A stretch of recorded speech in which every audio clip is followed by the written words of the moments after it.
Welcome back. This is the third of our 4 videos looking through the criterion on the personal project report. In this video we're going to take a look at criterion C, taking action.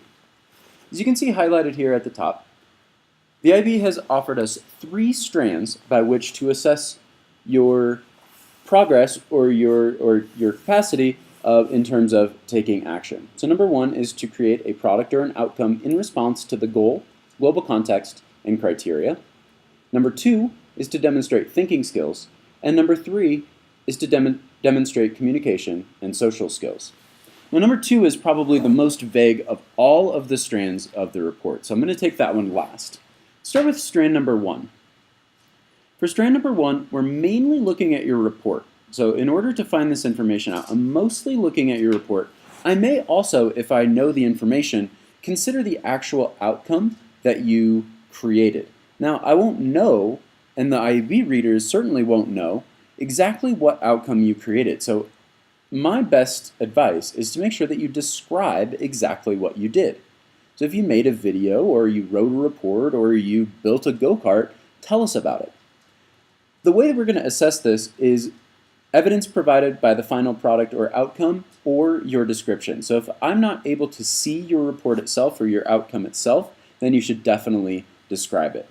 And in order to meet up with the strand definition, we need to create a product or outcome that responds to the goal, global context, and criteria. So go back up to your sections A and B, where you investigated and planned, and show how your outcome relates to the goal that you set, the global context that you felt was most applicable, and the criterion that you set for yourself.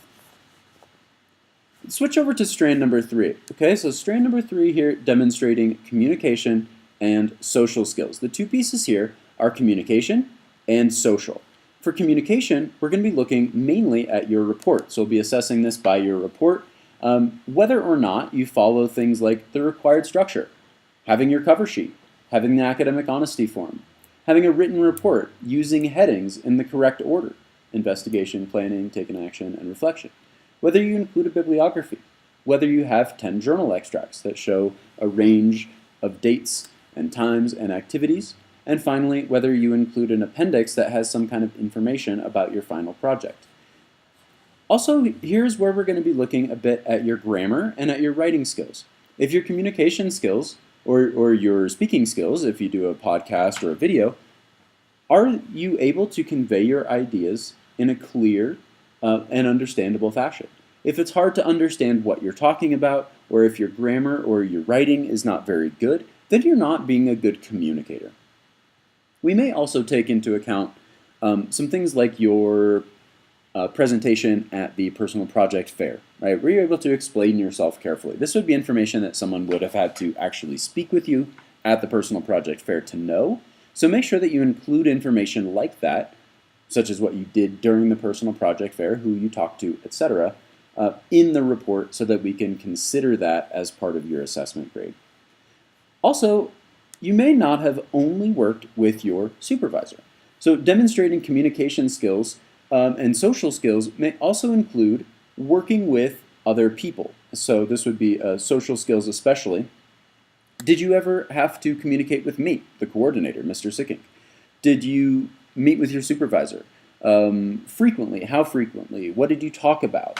Did you use a librarian as a resource for research? Did your advocacy leader make sure that you were working on the project? Did you explain your project to your parents or other people in your community? Did you describe it to your grandmother? Any ways that you were showing communication and working with others in order to achieve a goal, that's you demonstrating communication and social skills, so make sure you write about it in your report. Finally, we'll turn back to strand 3. Strand 3 is very vague, and it says we should be demonstrating critical thinking and creative thinking skills. So by critical thinking skills, the IB is really looking for, were you able to solve problems as they arose? Were you able to be creative and sort of think outside the box in order to achieve a product or an outcome that met your specifications? Did you show the kind of critical thinking and creativity that are the hallmarks of the IB learner profile? In the grading checklist that I've shared with you guys already, I included a couple of things that might help you to demonstrate thinking skills. Number one, here the report shows that the student encountered problems and worked to solve them. And number two, that the report shows that the student critically evaluated existing information and their own experience to complete their outcome. Some of this information you may have already covered in Part B, and you may have also covered in Part A when you're talking about your research. It's okay to make it really clear and to repeat yourself here in order to show that you've encountered problems and worked to solve them, and that you critically evaluated the information that you were getting. So those thinking skills are going to be graded on that same 8-point scale, even though they're a little bit harder to see. This has been video number 3. Our last video will take a look at the reflection, and you'll be all done after that. Thanks a lot.